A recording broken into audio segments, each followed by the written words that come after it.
Hey, and welcome to another Revit video. In this Revit video, we'll be covering an introduction to families. I know a lot of you have been wanting this tutorial, how to make families, and I'm going to do my best to give you a basic idea of how you can create families.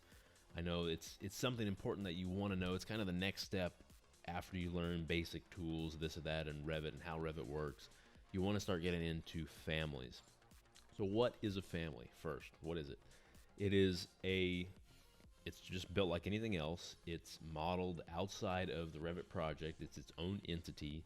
It has its own set of parameters, values, info, data, everything built into one component. It's a family. It's its own thing. You load that into your project and you have access to all of that information, that model, and everything you need from that family in your project. After it's loaded in your project, then you have the option of going back into it, doing what you need to, adjusting it, and as you load it in again, that change is populated everywhere you have that model in your whole project. That's the power of families.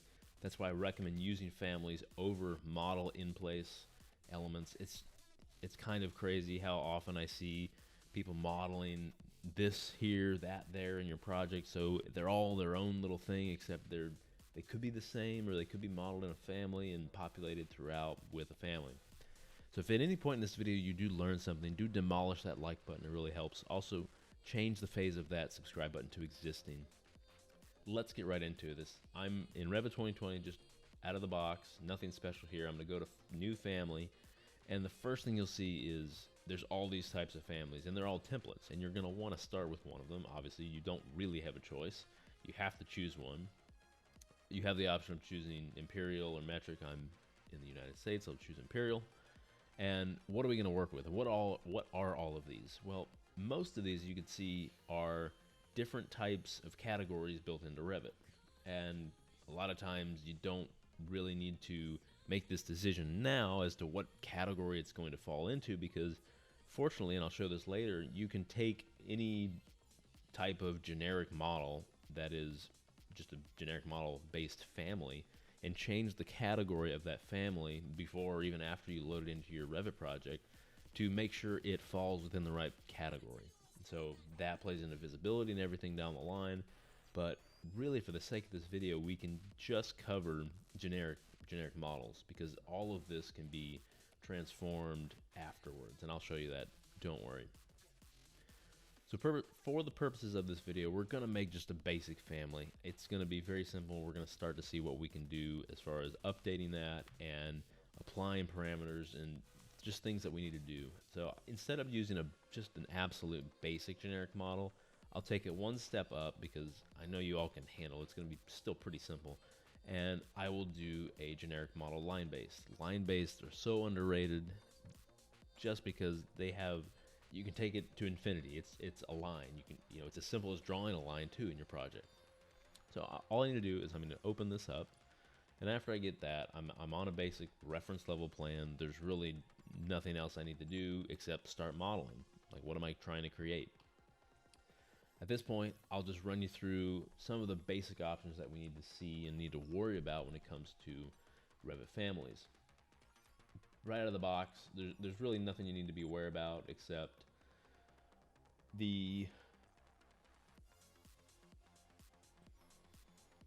right out of the box, there's not much here. There's not much different that's in a Revit project versus a Revit family also, so that's going to be helpful. A lot of these tools and things you've seen before obviously they're familiar to you. I've got my different modeling elements, model lines, components. You can actually load families into other families, which is, you've probably heard nested families. You can take that into infinity, as many as you need. I'll go over that a little bit later on in this video. Of course, you got model text, groups, whatever. Control, I'll show that for sure. But parameters, let's look at our family types. This is where all our different parameters are and our different types. If you just think of a basic wall, a wall is a category in Revit, but you also have the different types. And so generally you have the different types here, and you can choose the different types that you want, different wall types. And if you're building a family, there are no types in the family by default. As you can see, type name is all grayed out. There's nothing here, but I do have the option of creating a new type. So you can create a bunch of different kinds of types of the same model if there are slight variations in one versus the other, just simple things. There's not a whole lot that's built into these templates. Again, I'm just in a basic generic line based template. There's just that default elevation, which 0, you're placing this at whatever reference plane or face you're on. There's no offset to it by default. I would keep that at 0 just because you don't necessarily need to change that immediately. The length, you can change anything you want, and the idea is that that's an instance parameter that will change regardless, because the line you draw on your project is not always 4 feet. You can make it that way, but the whole point of the line base is that you can draw it yourself. So let's look at this length. I will select the length here, and I will go to, so this length, you'll know it's an instance parameter versus a type parameter if you see default, because default is just the default value of the instance parameter. So what's the difference between a type parameter and an instance parameter? Well, I first talked about walls, and then you have the different types, and if you hit edit type, you can change the different elements and it will affect that whole type. Well, it's all the same when it comes to type parameters. And in fact, when you're changing the types, the information of the type in a wall, you're affecting type parameters. So type parameters, when changed or affected, will affect every model instance, or the whole model instance of all those different types, all that same type. And to contrast that, an instance parameter is something that you can change on your own, and it's just affecting that single instance, that one element, that single selection. You can select 4 different kinds of walls, for example, and change one instance parameter. It's going to change those 4 walls. A good example of that in walls is like the height. The height of a wall it's independent to that specific wall, not that type, that specific single model element wall. So you can change that up and down. The same is applied here.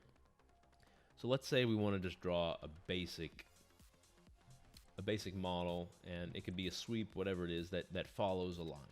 In this case, maybe we're going to draw a curve or something.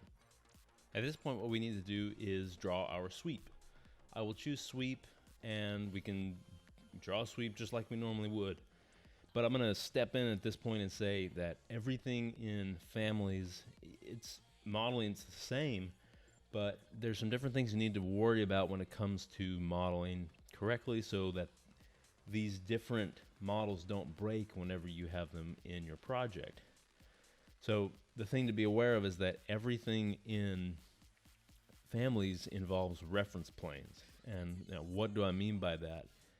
You're basically, imagine that you are going to constrain your model. And by constraining, I mean setting the limits of a particular model based on reference planes. You're going to do that with reference planes. So the first thing that we need to draw is a bunch of reference planes that kind of encapsulate the extent to which we want our model to move. So what I can do is, I can always draw the sketch, and you can make it static, not move or do anything, but the idea is that this sweep in this case will actually be something that follows the line that we draw in Revit in our project. What I can do now is, again, I'm going to make the sweep just so we can get it drawn, and then we can start to manipulate it with the reference lines and reference planes from there. So I'm going to draw my path, and I'm purposely doing this. I'm going to make my path just floating about. It doesn't matter where, just floating about, and not hitting one end of this line or not. I'm just not going to do that right now, and you'll see why in a moment. So I'm going to choose check there, and I'm going to make my profile, and I'll just go to the left side, and let's go ahead and draw let's do a 6-inch by 6-inch curve. Just easy enough. 6 inches by 6 inches. I'll accept that. Actually, let's go ahead and center this over the top of our sweep there. I will accept that. Go back to my reference level view. I'll get out of the sweep, and there's our sweep. Perfect. That makes sense. We can move this around. If I load this into my project now, I'm not going to get much of a result whenever it comes to drawing a line. This thing is just going to be there. So let's actually go ahead and make our new project so we can start loading things in there. I'll go to project, new project, and just a basic architectural template. I'm on level 1 here, so let's go in and load this into our project. So as soon as I do this, I'm prompted to place this on a face, and this is normally really nice. It's one of the best perks of making a generic model based on a line, a family that's based on a line, is that you can choose any face in your project, whether it's something that's weird angled or on the side of a wall or on a floor, doesn't matter. But because I have nothing in my project, I'm going to have to place this on a work plane. And I'm going to place this on level 1, because I'm on level 1 here. So again, I'm going to draw this. And as soon as I draw it, I'm going to get this sweep. And it is based on the line, because the line that I draw, in this case, is 22 feet. And the edges of this sweep do coincide with the edges of the sweep in the family. So if I go back into my family, I can see this distance is related to that distance. And, chances are you don't want that. That doesn't make sense. Why would you do it that way? I don't know. I mean, maybe you want it to.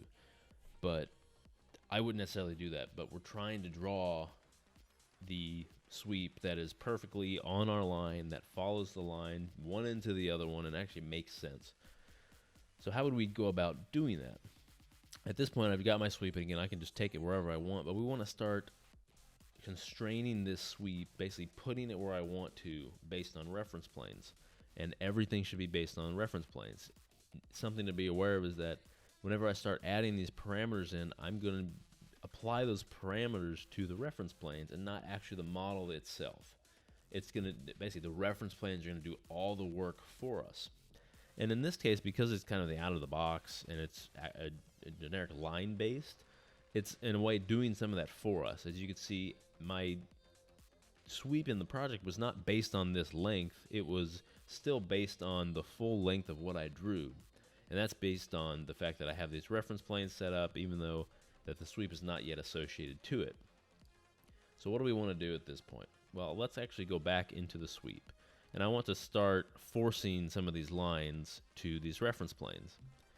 Now, I can do that, and as soon as I'm in here, I want to actually align some of these lines to these reference planes again. So I'll go to the line, and I want to choose this reference plane and the endpoint of that sweep, and I need to lock it. I want to make sure that never moves, because I want the end of the sweep to always be on that reference.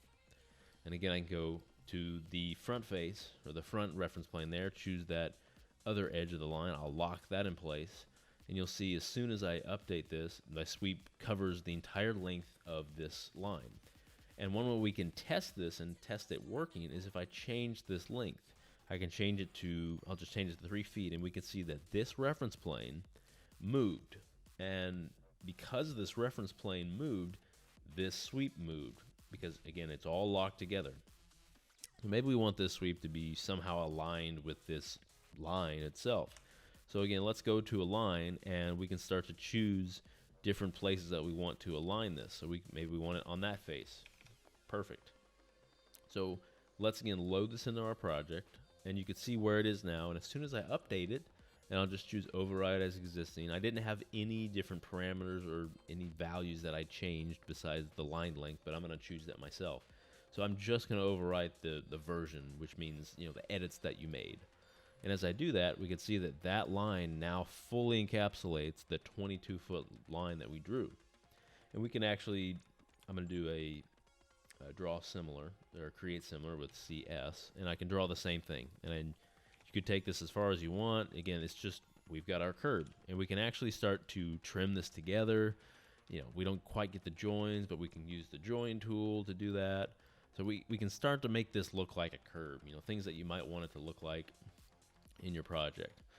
But at this point now, maybe we want to add a second curb, or maybe there's more constraints that we need to apply. Obviously, there's a number of things we haven't applied to it. It's just a blank looking square that happens to be a curb. We're just calling it a curb. At this point, let's go ahead and add a material. So as soon as I select this, I can see all the instance parameters that apply to this particular instance, or this specific sweep. Now remember, I'm in my family, so that's going to apply differently So we're going to go ahead and see what that does. So I like materials a lot. So I'm going to show you the difference between a type parameter and an instance parameter when it comes to materials. Again, this is going to apply anywhere, but I'm going to use the material. Because I only have one sweep right here, it's going to show up right there, and I need to determine what my material is. By default is by category, and something I do want you to be aware of when it comes to materials. If I do go to my materials in my family, you can see there are materials, but it's just the way Revit does it. This is generic, it's out of the box, there's nothing special, but I would honestly never apply an actual material to anything in my Revit family. I would only apply the parameter. So let's go ahead and do that, and I'll show you how to do that. First, select the sweep. I can see my material. Currently the materials by category, which means I haven't chosen a material, but this box over here, if we hover over it, we can see associate family parameter. So let's go ahead and do that. Now, I have no parameters in the project or in this family other than the length and that default elevation. But this is asking for a family or a material type parameter, and I don't have any of those, so I'm gonna have to make a new one instead of just choosing one. So I'm gonna have to go to new right here. And the nice part about going through it this way is that this type parameter is already grayed out as a default material, and this is grouped under the materials and finishes. You can group this however you want, but I would keep it there just because it's a material. And I'll go ahead and name this curb material, just so that it makes sense. So the last thing we need to be aware of is whether this is a type parameter or an instance parameter. So let's first choose instance parameter. I'll go back and change it to a type later. Before I exit out of this, you can always add a tooltip if you want to, describe something about this. I have honestly never added a tooltip to things because it should be self-explanatory enough that when you go to a material or go to a parameter based on the name and the grouping, that it should be a material. And plus, when I go to add this or to change this in my project, it's going to open up the materials dialog. It should be self-explanatory, but again, you can add a tooltip if you want. Looking up here at the top, we can see a family parameter and a shared parameter. Shared parameters, they're very confusing. They're kind of crazy. They're very niche in the kind of circumstances you would want or need to use one.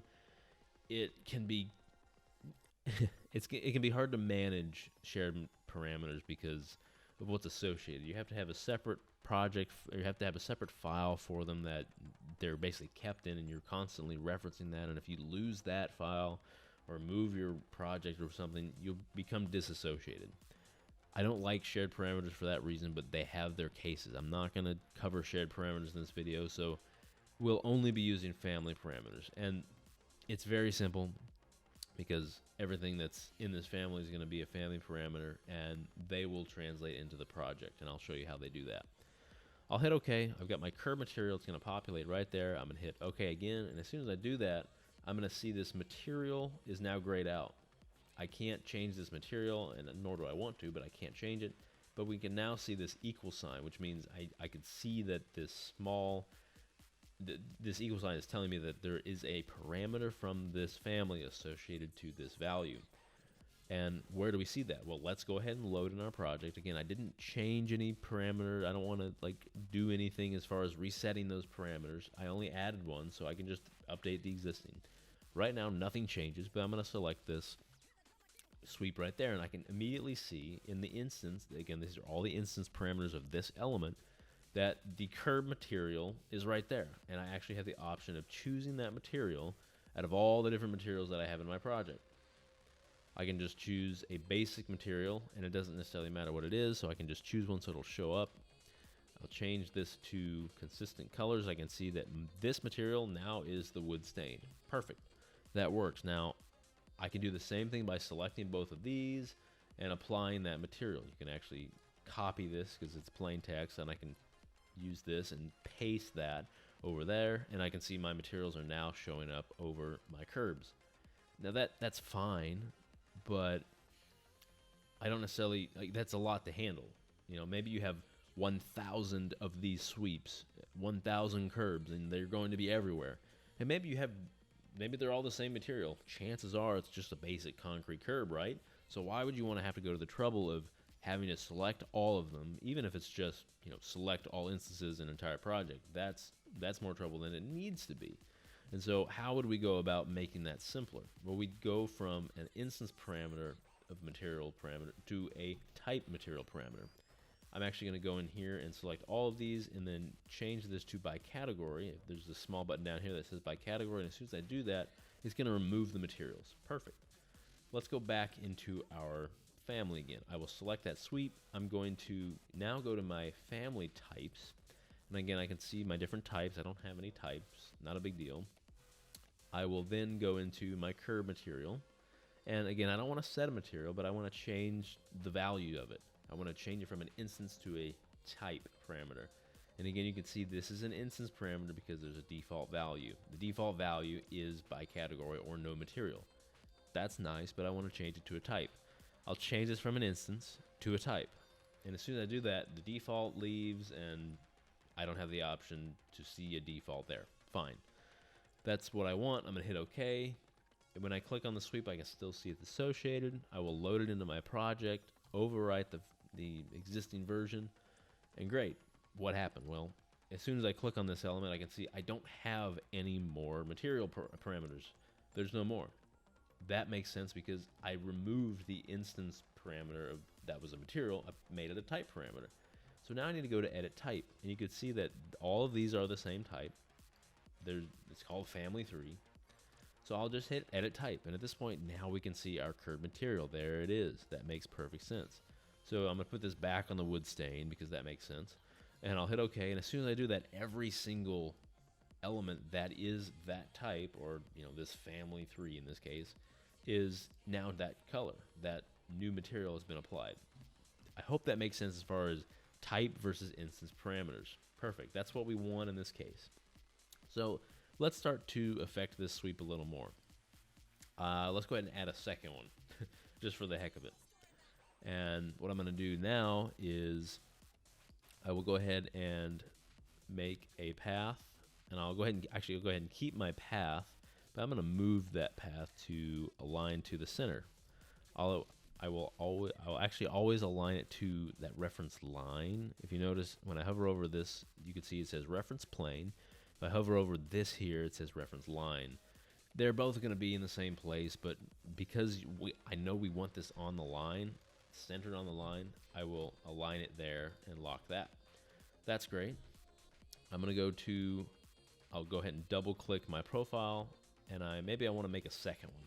So let's go ahead and make this again, 6 by 6, and I will move this.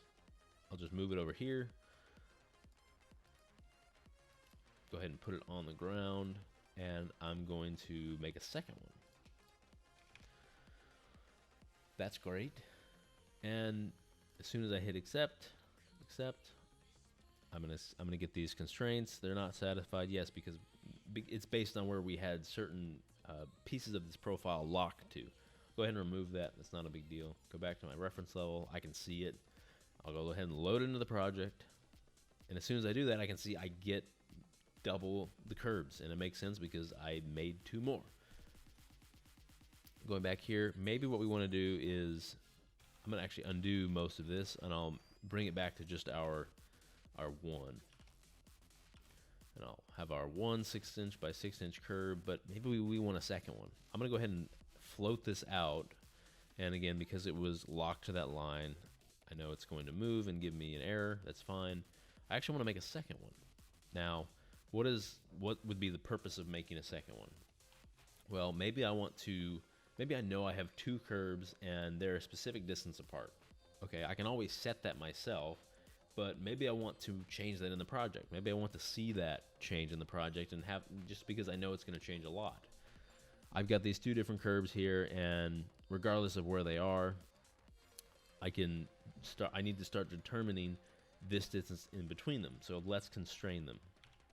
So I first need to constrain that, and then I need to constrain that.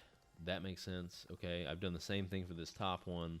I already did that before, but I need to determine, this distance and that distance.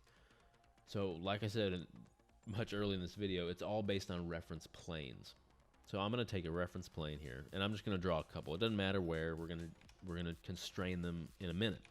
So I'm going to draw a couple there, and I want them to be, maybe I want them to be equidistant apart. Again, everything's based on reference planes. I don't need to move my model yet.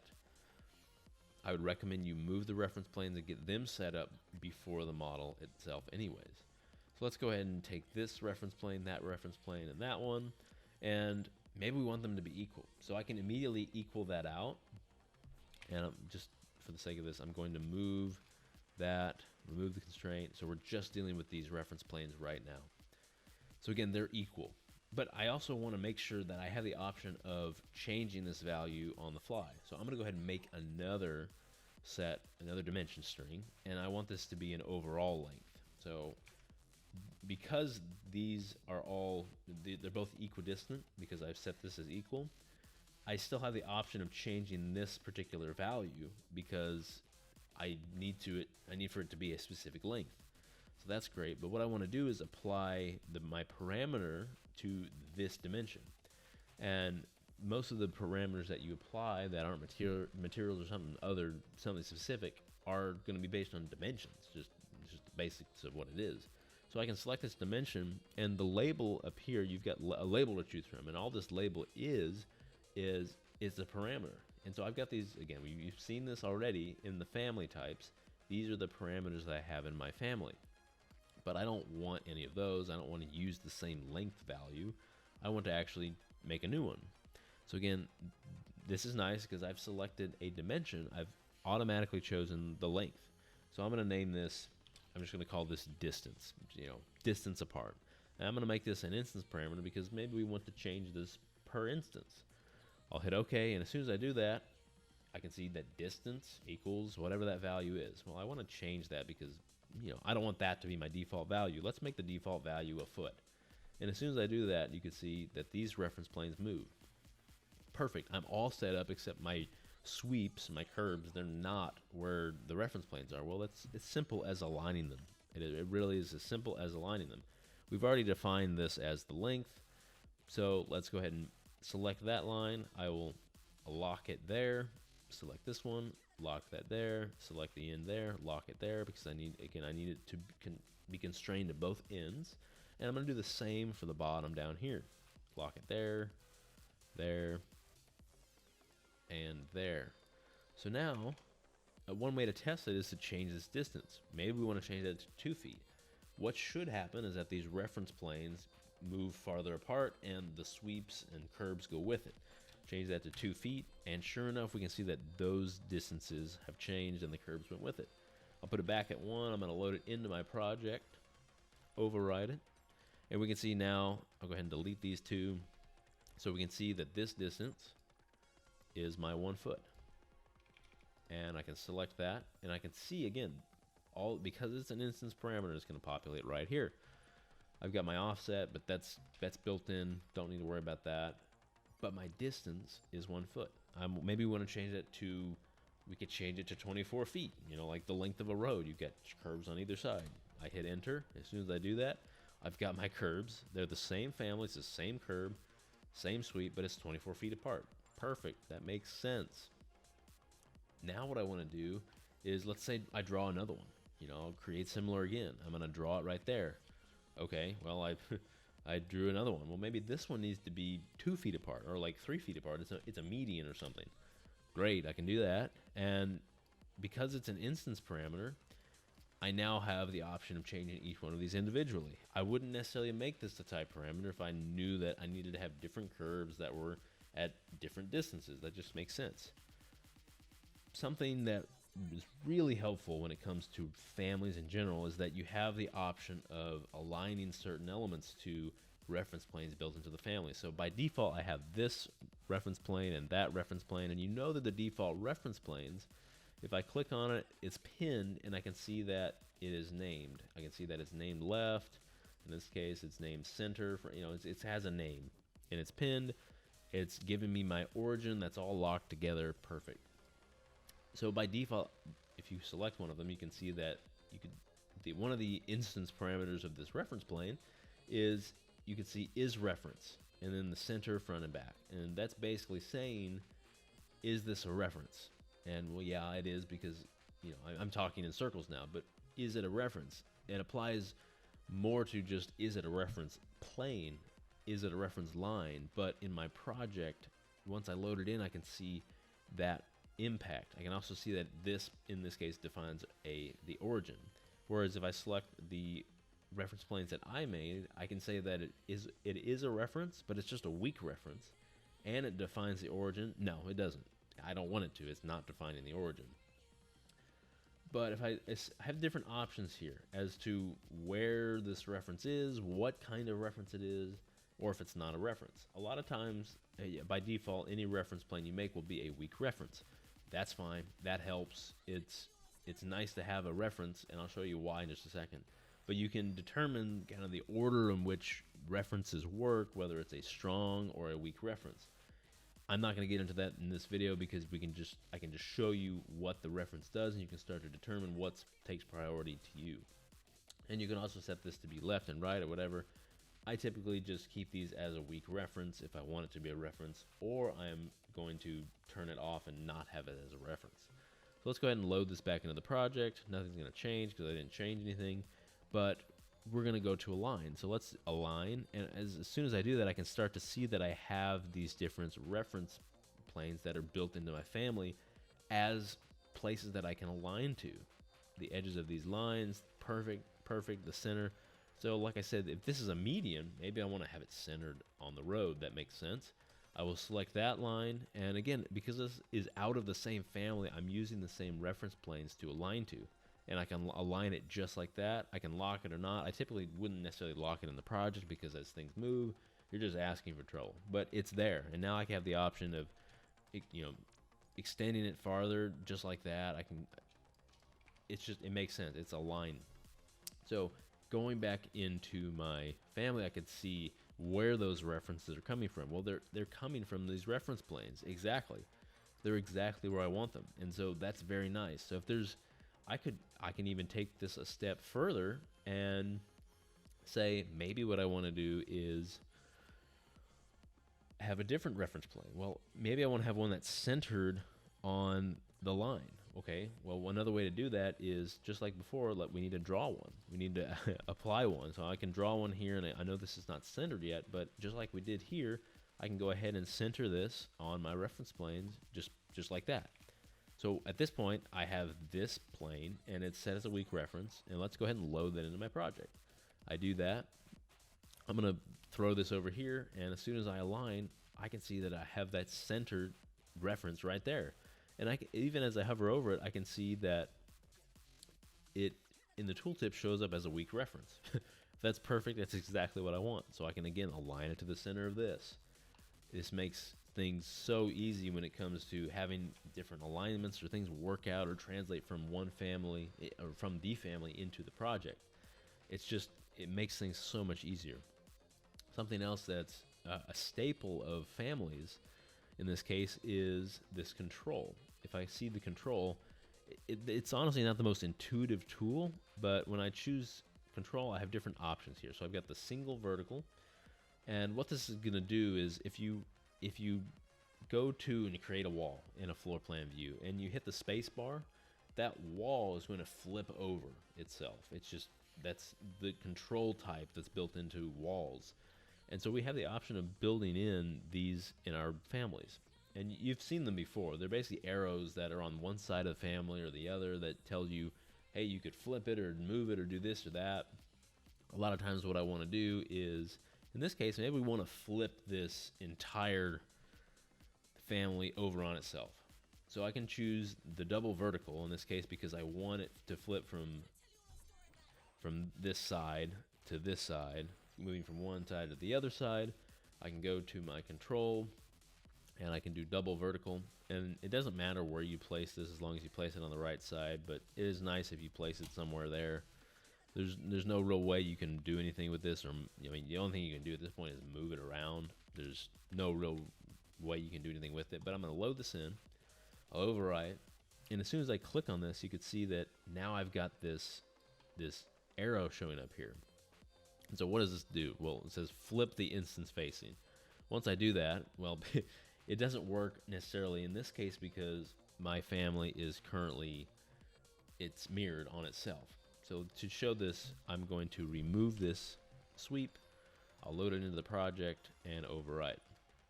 Of course, I've got a dimension that's missing, that's fine. But at this point, I'm going to take this, and now I have that flip option.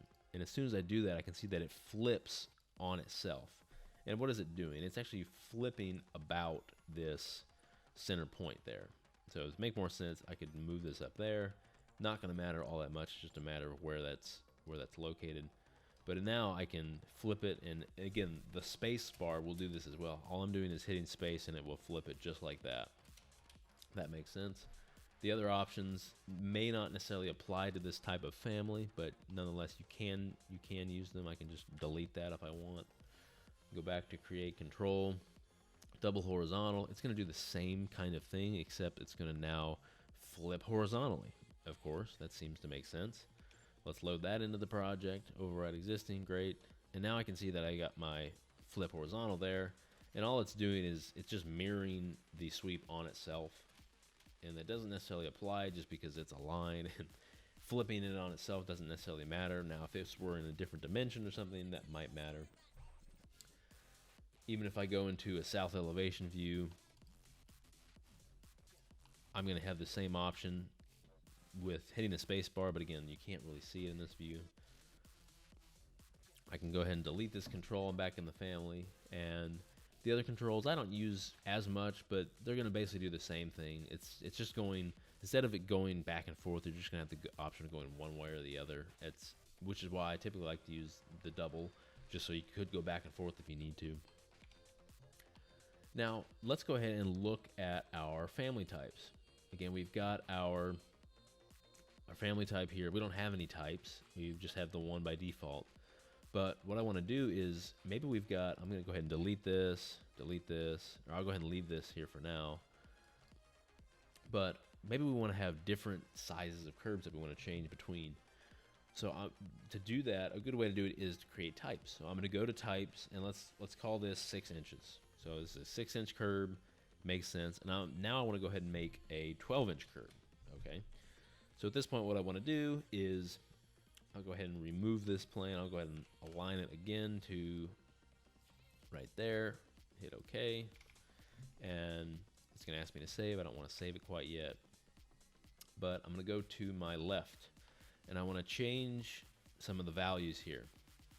So again, like we had 6-inch and 12-inch. Well, you could build it to where you have a parameter built into this profile that you could change between a 6 and a 12-inch. But for the sake of this video, I want to show you how having different types can impact what you can do. So at this point, we've got our 6-inch curve, and we know that it's 6 inches, but I want to actually copy this, and I'm going to paste this in the same place. And that's not going to be all that helpful right now because it's still 6 inches, but I want to make this 1 foot. So make that a foot, make this a foot. Great.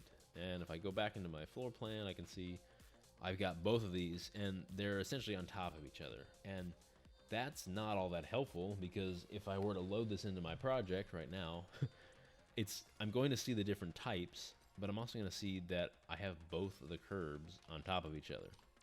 Both the curves on top of each other, but I do have these types. And because I haven't changed anything in the types, nothing is going to change when I change between these types. It's just not going to matter.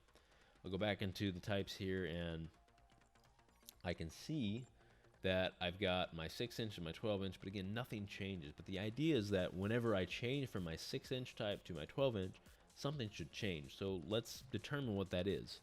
And because all of this has to be built on top of each other, because it's all based on this line, I need to find a way to change the visibility. Basically, whenever I have one showing, or like the 6-inch showing, I don't have the 12-inch, and vice versa. So how would we do that? Well, I'm going to go to my family types, and you can do this by, I'll show you where you can do this in a second, but I just want to go to create a new parameter, and I'm going to call this 6-inch, and I will change this to a yes or no, because basically we want to determine whether we see this or not. Yes, we see it, or no, we don't. And I want to actually just group this under visibility. And I actually want this to be a type because, again, we want to associate this to a type. I'm going to directly associate this to my type, my 6-inch type. And I'm actually going to do the same thing for the 12-inch. So I'm going to call this 12-inch. I'm going to make this a type parameter, yes or no, and call it visibility. So now as we do that, we can see that the visibility of the 12-inch is showing. The visibility of the 6-inch is showing. So let's start to change that. Well, if I go to my 6-inch, I don't want to see my 12-inch. And if I'm in my 12-inch, I don't want to see my 6-inch. That makes perfect sense. But if I were to load this into my project, I haven't associated any of those visibility parameters or yes/no parameters to these curbs themselves. So let's do that now. I'm going to select the 12-inch, and we come over here. We can conveniently see that under the graphics instance parameters, visible is checked. Perfect. But I have the option of adding parameter. So I'm going to associate a family parameter, and now we can see my visibility parameters that I have built into the project. So this is the 12-inch, so I'm going to choose 12-inch. And I'm going to choose my 6-inch. I'm going to do the exact same thing, but I'm going to associate my 6-inch parameter. I'm going to hit OK. Perfect. Now, we can't see anything right now because, again, it's all on top of each other, but we know those are associated together. But one way you can preview what might happen in your project is if I come down here, there's a light bulb with some lines on it, and it says preview visibility off. Well, let's change this to preview visibility on.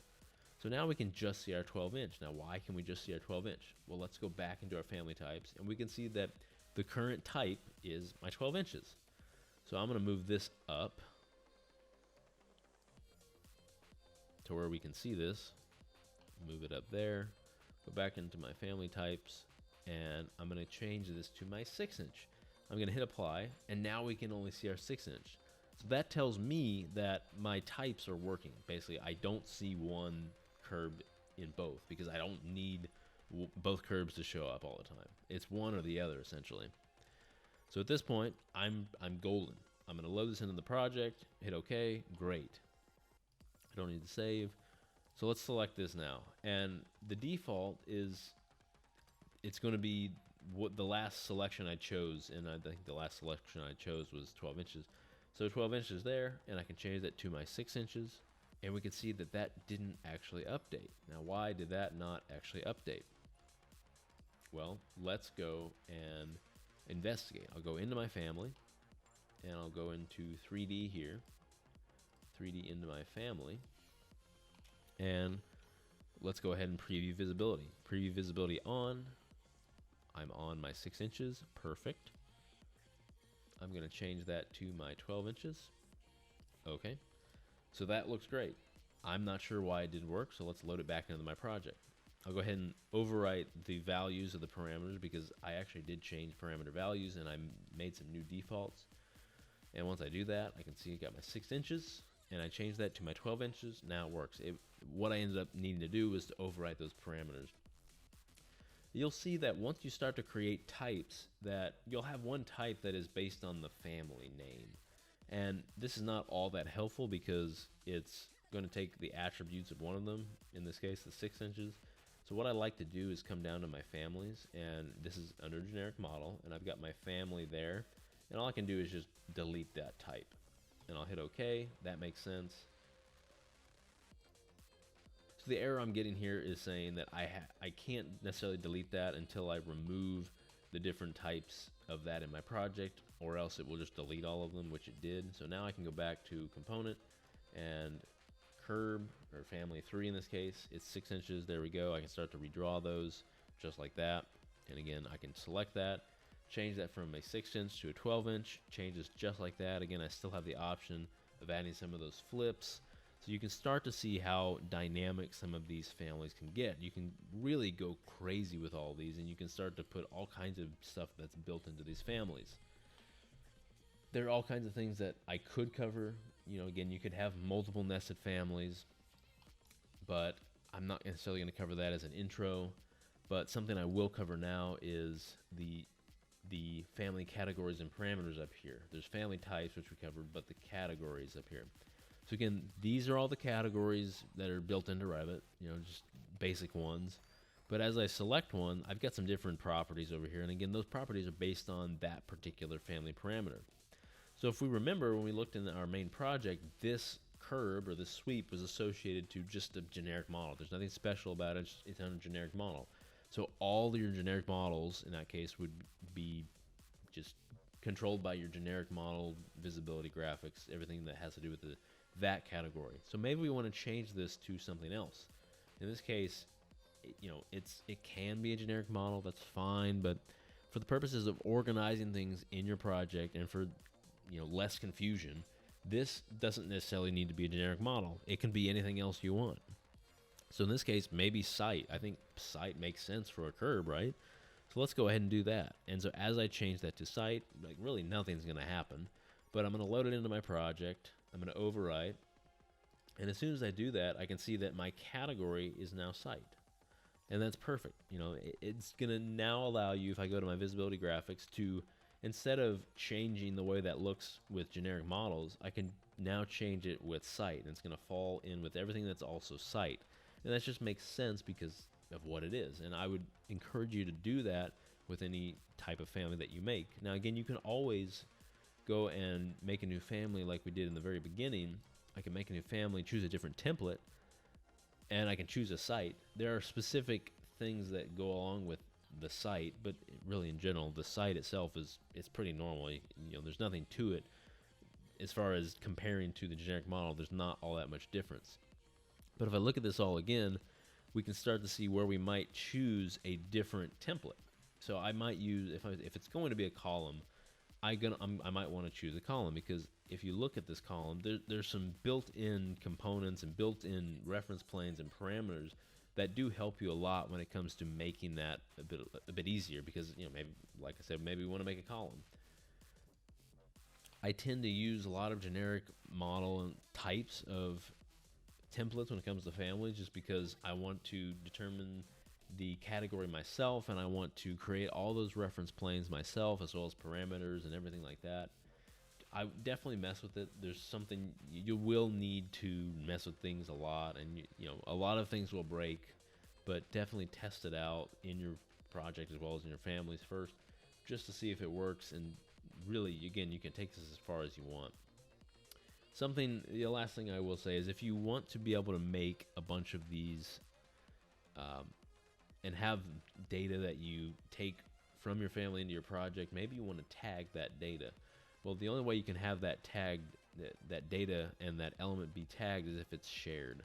And I don't recommend having things shared, just because there's a lot more components that go with it being shared. But if you have a nested family, for example, and you want to be able to tag that specific nested family and not the whole family in your project, you would need to have that shared. So basically, it's taking what's being shared is the specific components of that nested family, and not just taking that entire family in the project as one giant tag. So that's just something else to be aware of. But everything else it's mostly self-explanatory. There's really nothing else you need to be aware about, other than you can add your own components, and really, it's a matter of testing it out and determining what's the best. There might be some times where you need to nest families, and you might need to nest families if you need to do all your edits for one piece of a family, and then you have one piece made, and then you have one bigger piece. So I guess a good example would be if you modeled a screw, for example, just like a single screw, and you would nest that into some kind of panel family, because you don't want to have to make every single screw in the panel. You want to make the screw itself and then load that into the panel, and then you just have a static screw that you can go back and update. And so the nested families work the same way that families work into the project. So if I update my family, it's going to update throughout the whole project once I load it in. Whereas any nested family that I have loaded into a main family, it's going to reload and update that based on my edits to the nested family. So I'm sorry this was so long. And I also hope this was a good introduction to families. You're really awesome if you stuck around this long, because I know this is a long video. But if you did learn something, please demolish that like button. It really, really helps me, and I really appreciate it. Also, change the phase of that subscribe button to existing. That always helps as well.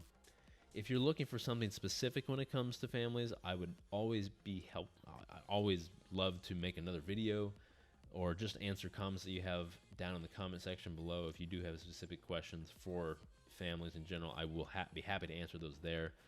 Also, if you have suggestions for videos other than an intro to other family types or anything like that, I would be happy to go into other types of family videos. So I sure hope you enjoyed this video. Have a wonderful day, and thanks for watching.